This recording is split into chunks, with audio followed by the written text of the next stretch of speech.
Sisters had known Joseph Smith since 1831. He had baptized their father into the Mormon church, Edward. In fact, Edward became the very first Mormon bishop. In 1840, their father died. Their mother remarried a widower, and that widower just happened to be the father of the Huntington sisters, whom Joseph Smith also took as spiritual wives.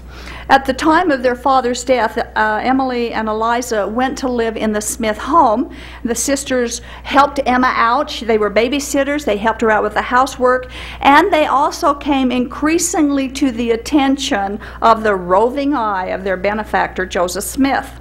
Emma was very kind to the sisters, and no doubt she was very grateful for their help. Emily said that Emma was a very kind, good, and noble woman until polygamy came in the picture. There must have been a severe change in Emily, and I can understand that, as she found her husband increasingly dabbling in polygamy, which would be, I know it's hard to take, I've seen it. The sisters were comfortable. They were content living at the Smith home. At least in the beginning, they would go horseback riding and have parties with people their own age. But in the spring of 1842, the warmth of their living arrangement diminished when Joseph Smith set his sights on these two girls as potential celestial mates. Joseph approached Emily first. She was alone in the room, and he told her that if she could keep a secret, he would tell her something for her benefit. She assured him that she could keep a secret, but there was no opportunity for him to talk to her at that point, so he said, "If I wrote you a letter, will you promise to burn the letter after you read it?" Well, there's a red flag. But she said she would, but then she later regretted it, being sure that this wasn't proper. So she told him that she could not take the personal letter from him and to let the matter drop. So Joseph Smith didn't approach her again till her 19th birthday. But by that time, rumors had been flying around Nauvoo about the very subject that Joseph Smith wanted to talk to her about, and that was polygamy. One of Joseph Smith's plural wives was a Mrs. Elizabeth Durfee. Is she here? Mrs. Durfee. Well, she married Joseph Smith as a polygamous wife. She was 50 years old when she married Joseph Smith, and he was only 36. But Joseph Smith frequently would call on the older women like that to come and prepare some of the young girls for plural marriage to him. And she, Mrs. Durfee, was already married and living with another husband when Smith married her. Well, one day Mrs. Durfee came and visited Emily and explained that Smith wanted to talk to her.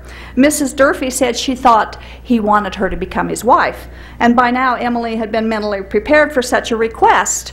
Well, along with Mrs. Durfee, Joseph Smith had also used Heber C. Kimball in his schemes to acquire wives, and so one day Mrs. Durfee invited Emily to go to Heber C. Kimball's home.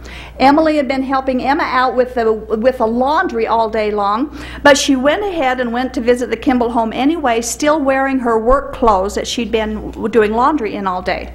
Joseph Smith was there, and he told her what he had wanted to say earlier, and that was he taught her the principle of plural marriage. He said this principle had been revealed to him, and he asked her if she would marry him, and she consented on the spot, and they were married then and there. Her old dirty work clothes was her wedding gown, and Heber C. Kimball performed the marriage. Joseph then went home his way, and Emily went home her way, and they both went home to the same residence.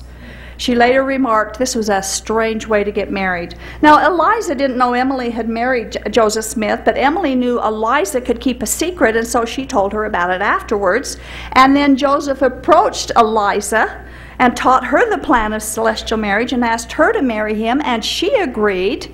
But she said later, quote, "It was a hard trial for me, but I had the most implicit confidence in him." 4 days later, she became his bride. As you can imagine, Emma Smith, his one and only legal wife, was also aware of the rumors that were going around. Smith was trying to talk Emma into going into plural marriage, and she didn't want to do it. And finally, after a couple of months, she told Joseph Smith that she indeed would allow him to take a plural wives if she could pick his wives, two of his wives for him, and lo and behold, she picked Eliza and Emily for Joseph Smith to marry, not even knowing that he had married them 2 months ago. So a second plural marriage ceremony took place, and Emma never knew about the first one. She had no way of knowing, and Emily said, from that hour, Emma was our bitter enemy. We remained in their house for several months, but things went from bad to worse. And after some troubling times, Emily finally brought it to an end. One day she sent for the sisters, and as they came into the room, they could tell that something was wrong, and Emma clearly was in command, and Joseph was looking much like a martyr. Emma was upset, and she said some very harsh words. She demanded that the plural marriages end, they be terminated, they find other husbands, and she said that Joseph must give up the girls or blood would flow. But she didn't say whose blood. Well, the girls were indignant that Joseph Smith didn't stick up for them, but later on they understood why he couldn't have done that. And after Joseph Smith was martyred, Eliza and her sister Carolyn married Massa Lyman. Emily married Brigham Young, and they all migrated west. Emily died at age 75, Eliza died at 65, and she remained a defender of polygamy all her life.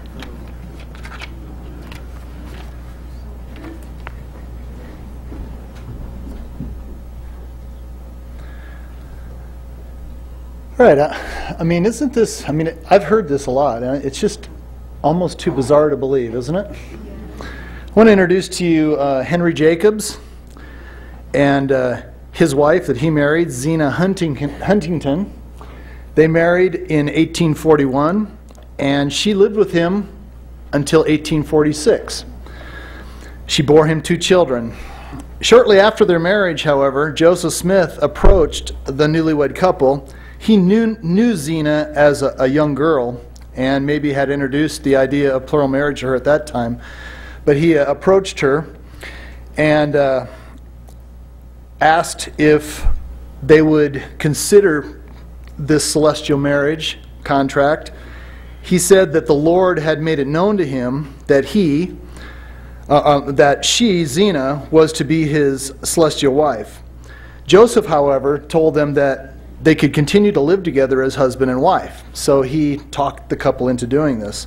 Surprisingly, Henry accepted this, but Zena struggled with the news.